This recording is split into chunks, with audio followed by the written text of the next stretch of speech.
nuestra casa y por supuesto todo lo que aparece aquí en las pantallas de Canal 9 Bio Bio Televisión, como la conversación que vamos a tener ahora con Juan Francisco Pavés. ¿Quién es Juan Francisco Pavés? Es músico chileno, es creador también de un podcast cinéfilo, pero hoy viene a contarnos acerca de lo que es ser músico emergente en nuestro país. ¿Cómo estás, Juan Francisco? Muchísimas gracias por acompañarnos.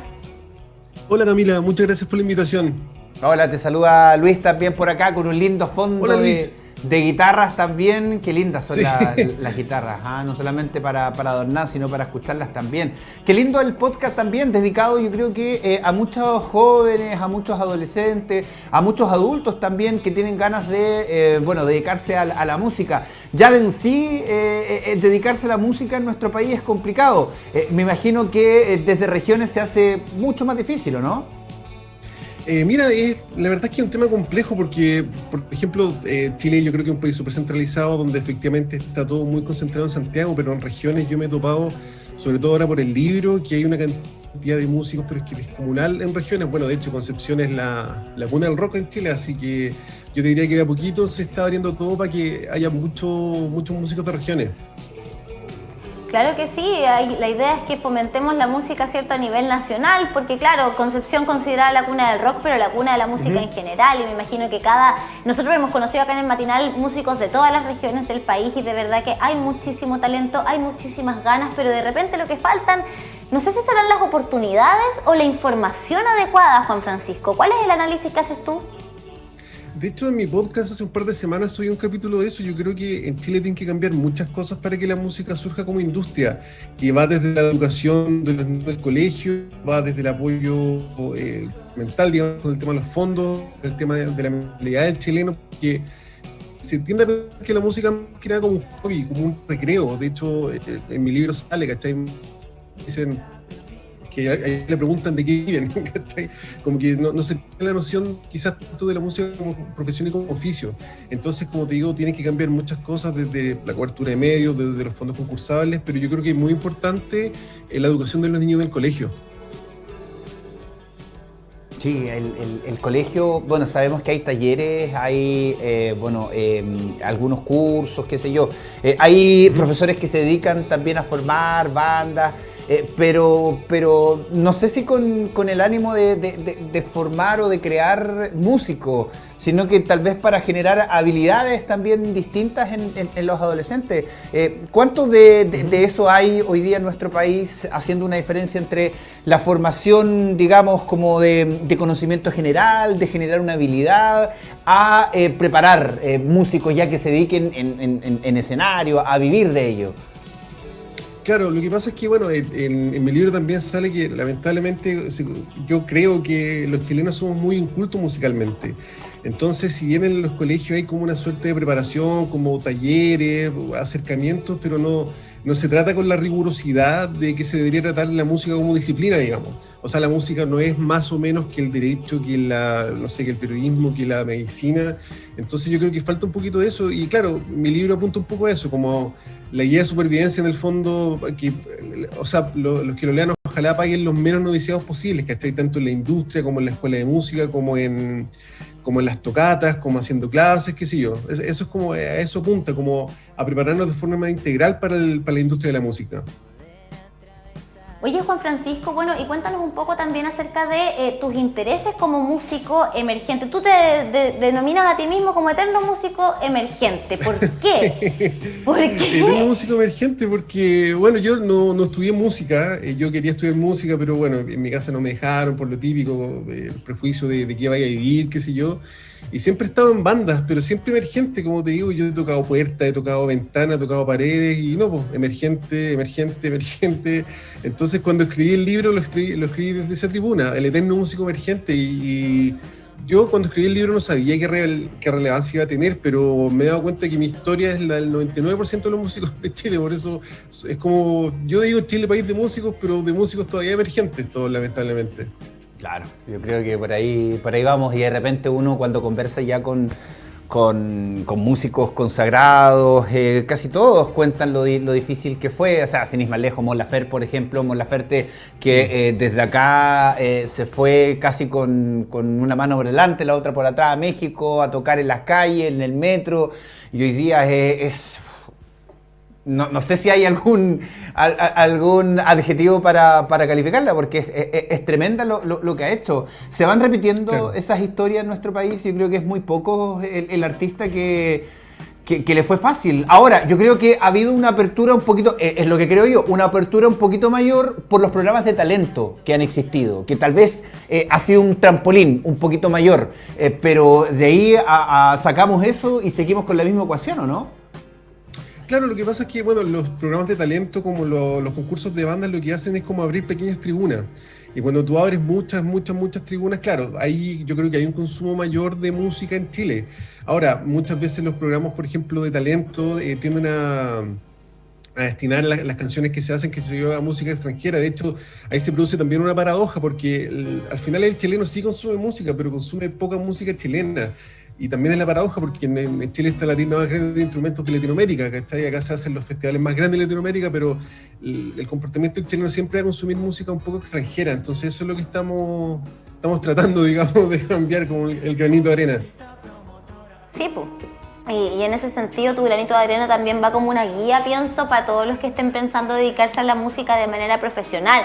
Porque creo que también hay una diferencia respecto de aquel que hace música porque le gusta hacer música y lo considera un hobby, ¿cierto? Pero se dedica a otras cosas, ¿no? Otra profesión, otro trabajo, etcétera. Pero el que es músico y el que se dedica 100% a esto y el que se gana los porotos también trabajando en la música, va por otro carril.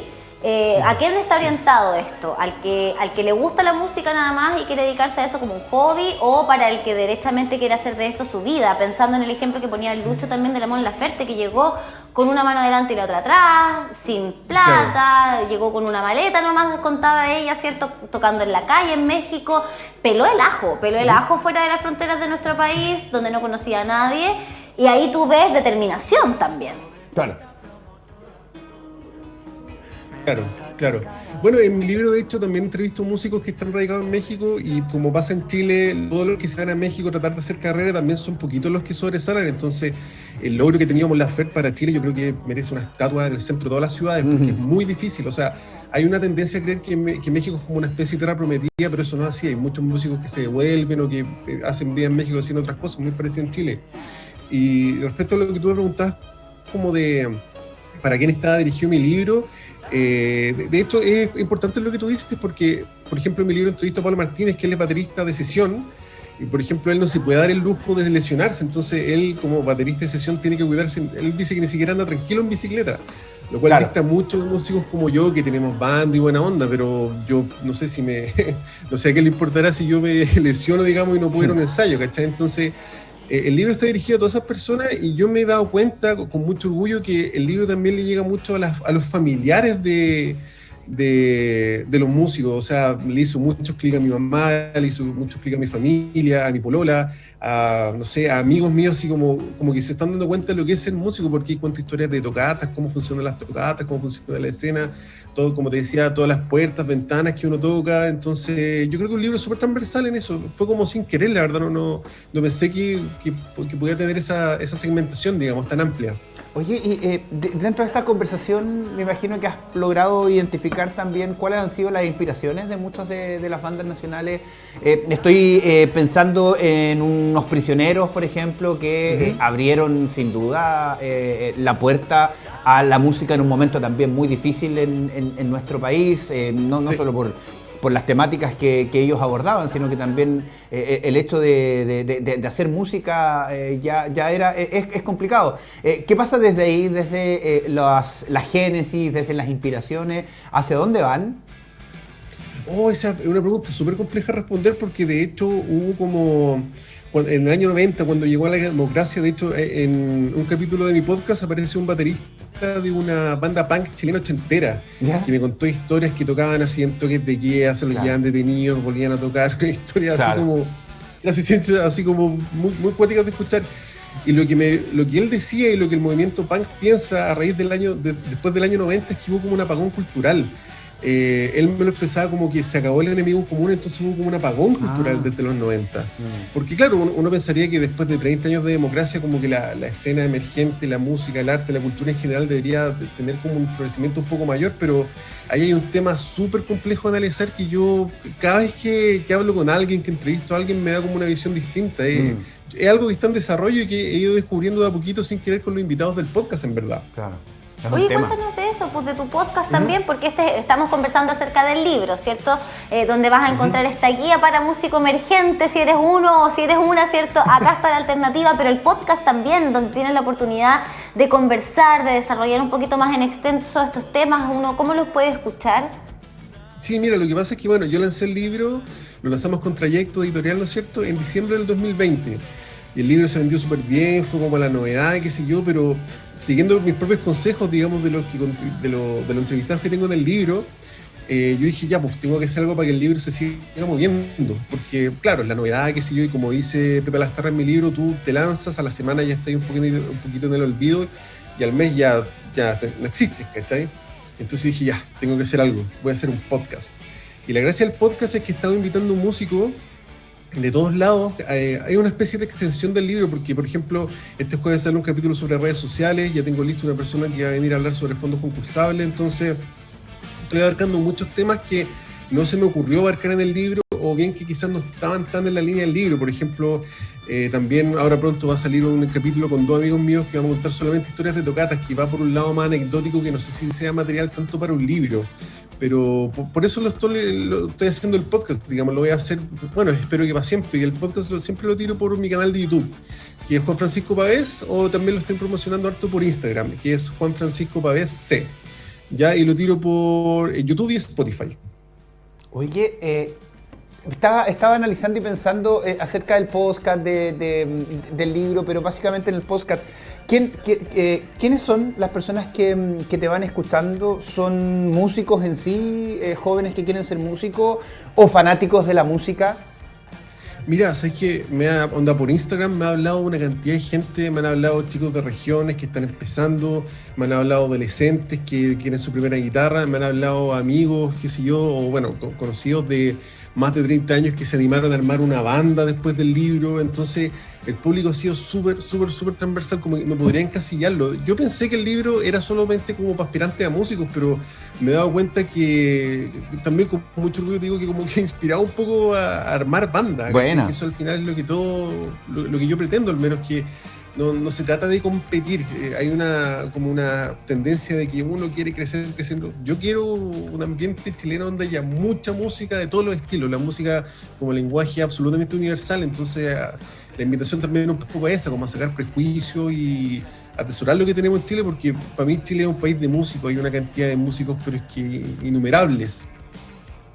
Pero claro que sí, la idea es que más personas se vayan sumando también, ¿cierto? Que se motiven, que no tengan miedo a dar ese primer paso que de repente cuesta tanto. Yo creo que libros y podcasts como este pueden ser una tremenda ayuda, sobre todo aquellos que están recién empezando, adolescentes, pienso, ¿no? Que de repente con las inseguridades aquí pueden encontrar también una ayudita. Muchísimas gracias, Juan Francisco. Está apareciendo tu Instagram también para que te contacten. Nos vemos en la próxima. Gracias. Muchas gracias a ustedes. Chao. Chao. Ahí estaba, ¿cierto? Una interesante conversación que